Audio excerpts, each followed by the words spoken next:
How's it going, everyone? I'm Keegs, and I just stumbled across a series on Amazon Prime called The Legend of a Vox Machina. Now, this show is created by Critical Role, who, if you know who that is, it's a group of people that play D&D. And I guess apparently they made an animation based on a group of adventurers that mirrors a D&D party. Now, this show is supposed to be 12 episodes released in sets of 3 each week, so I'm going to consider each one an act, so to speak, and talk about each act in this series. I'll start off with a brief spoiler-free review for anyone that hasn't seen this show yet, and talk about what it is. And what it is a group of misfit characters that all have special skill sets that get together and go on adventures. And you have all the classic tropes in a D&D group, like you have the bard that's trying to sleep with everyone and sings a bunch of songs. You have the dumb brute. You've got the rogue with a sad, tragic backstory. And a bunch of stuff like that. You got a cleric that has a loose faith, and it's a whole bunch of funny elements that always come into play in pretty much every D&D party. This show is hilarious so far, and I'm really enjoying it. It's so fun to see the characters do things that I feel like an actual party controlling these characters would be doing. Like having the bard sing a song to distract a group of people, or after talking for an extended period of time about a lock, the rogue just comes up and picks it. And then I think it's really funny that one of the characters tried to give an explanation as to why they're on this mission and who they're saving and what they're doing, and they were just like, I don't even care, I just want the money. I'm just here for the money, and then I'm gonna get going. And this show, like a lot of Amazon Prime Video shows, is super brutal. I mean, you have heads coming off, and you have people getting cut in half, smashed, and just really gory things sometimes, but it's really fun, and it makes a lot of sense in a D&D setting, especially when they say to a party, as a DM, you often say, like, you know, this is especially dangerous of a mission, and many heroes have tried and failed and died along the way.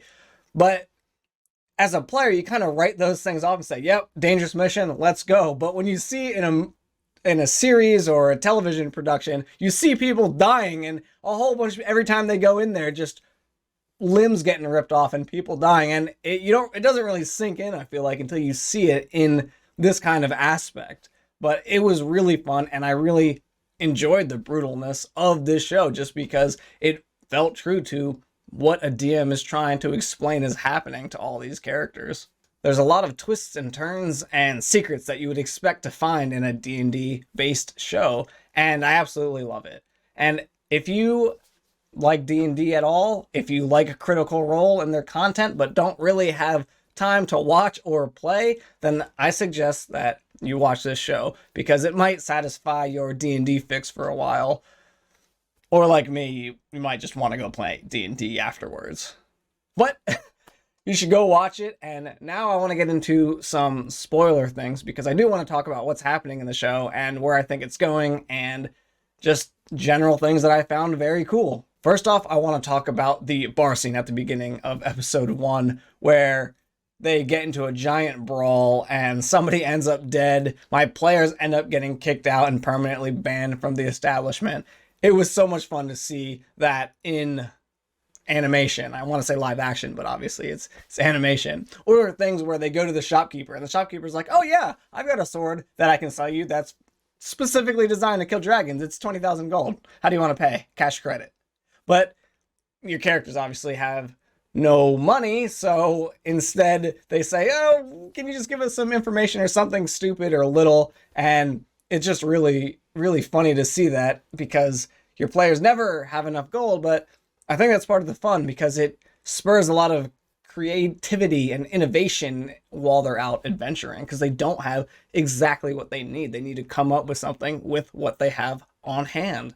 I did not see the twist of the general being the dragon, but I did not think the dark elf was the dragon, because the players are always too quick to blame the dark elves for being evil. And probably a little bit is on the DM when you say, oh yeah, there's a bunch of people over here, and in that corner over there, there's a dark, ominous looking fella. So I guess that makes sense. And I was really impressed how this group of people beat a blue dragon in like the first episode or second episode, that's impressive because I think this party is like what, level 5 maybe? They don't feel like they're super highly leveled, or maybe they are highly leveled and they just work very poorly with each other, so they seem lower leveled. But either way, that's hella impressive.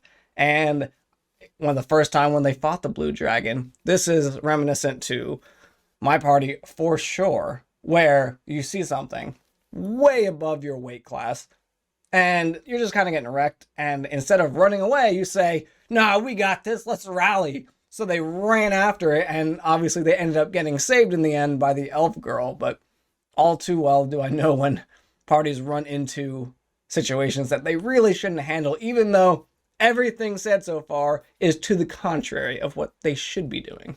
But it's kind of interesting. So I guess that was part of Vex and Vax's backstory with dragons, as the dragons killed their family or parents. And now we're moving on to Percy's backstory, where his family was killed by these vampires.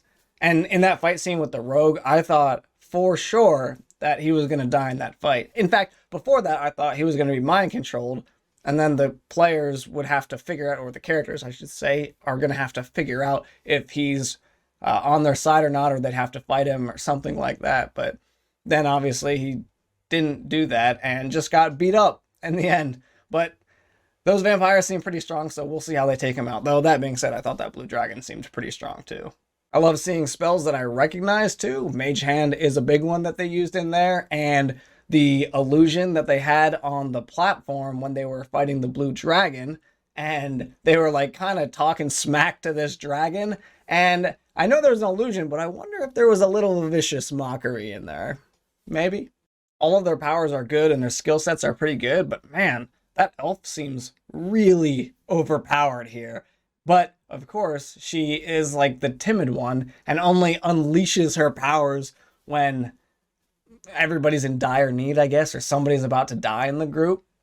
So, I mean, it's a good flaw to have, or if you want to call it a flaw, but it's something good to have in the back pocket that you can just whip out and create an indestructible vine wall in between you and your party. Obviously, this is going to culminate in some big, bad, evil guy, even bigger, an overarching plot. Otherwise, it wouldn't be very D&D-like. But I am interested to see where it goes because they are in jail now. And, I think the king put him there, and I'm thinking he did that because he got hypnotized by the vampires, because otherwise it seems really dumb to throw the protectors of the land in jail. So that's what I'm going to assume. I didn't hear the vampire specifically said that. I thought the hypnotism was just to tell him that my land is okay and you don't have to come here. But maybe not. Maybe he did more. Maybe he's got a stronger hold over the king. So I assume the only way to break that is to kill the vampire. I also strongly think that at some point, one of these characters is going to die, and then later we're going to see a new character emerge that's eerily similar to the last character. Maybe it's a brother or a child, someone here to avenge their dead brother, because that seems extremely D&D to me. You always got to have a backstory and a reason as to why a new player or character has joined the party. If you've watched the show, let me know, what other spells did you recognize in the first 3 episodes, and where do you think the show is going? But I'll catch y'all in Act 2 after the next 3 episodes to talk more Legend of Vox Machina.